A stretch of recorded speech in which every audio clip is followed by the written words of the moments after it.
that when you're exercising, when you're running or you're working out or whatever, it hurts, but it leads to something pleasurable. You have to be able to translate that to mental things. And if you make that switch in your mind, it is mind-blowing what can happen to you. If the boredom of learning something technical, and you're able to say to yourself, wow, I'm going to master this bit of coding after a few months, and just think of what it's going to allow me to do. Okay, so the boredom now is actually not so bad, because I can imagine the powers that it's going to lead to. I'm not going to skip the steps, I'm still going to learn, but I'm thinking of all of that post-workout feeling I'm going to have. You've got to be able to understand, embrace pain. Pain is something to embrace. If there's no resistance to you, you're not going to get anywhere in life. Who are the most messed up people in the world? Spoiled kids. Kids who are given everything, who have a rich father or mother and they don't have to work or try.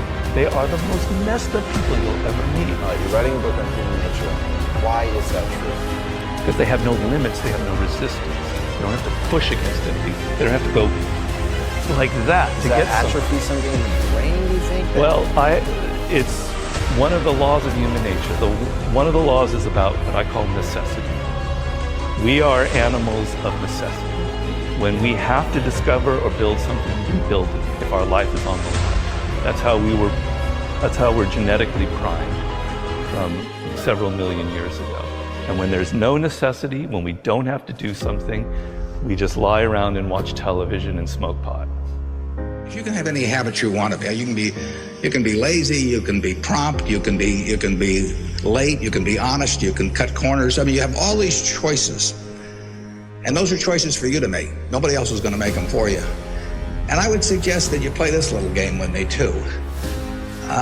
Think about the person you would most like to be in life. So maybe it's one of your contemporaries, maybe it's somebody a little older, but pick out the person you admire the most, the person that you'd change places with if you could.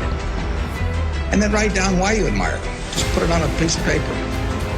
And then figure out the person that you would least like to change places with you, who really turns you off, who do you find repulsive. And list the reasons why that person turns you off so much. And put those down on the other side of the paper. And then look at that list. And you'll find that everything on the left-hand side, what you admire in other people, the qualities they bring to life, cheerfulness, generosity, all kinds of things, you'll find those are things you can do yourself. It's very simple. You got to apply yourself, but the habits you form in doing that early on will carry you through life.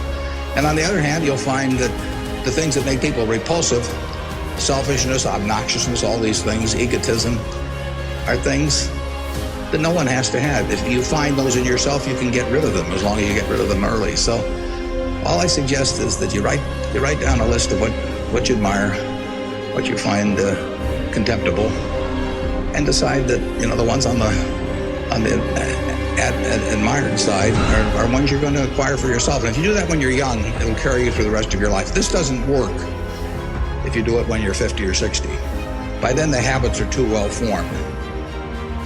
But if you do it early, behavior becomes a habit. So if you do that, 2 or 3 years from now, if you go through the same exercise, you'll find out that the person you admire the most is yourself.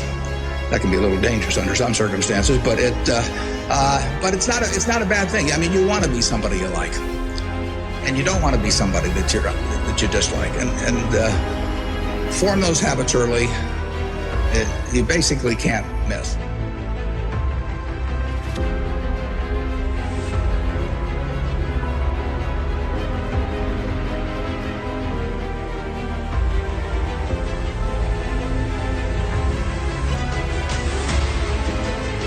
In your bias right now, you're thinking, okay, if I get what I want, then I'm going to be happy. And what I'm showing you is that that's true. But likewise, also realize that there's another way of looking at things where you could train yourself to have gratitude right now. You could train yourself to laugh right now. You could train yourself to be present to the moment right now. You could discover that when you think less and allow a space in the thinking so that you can get presence, a lot of genius and brilliance and spontaneity and awareness will come to you naturally.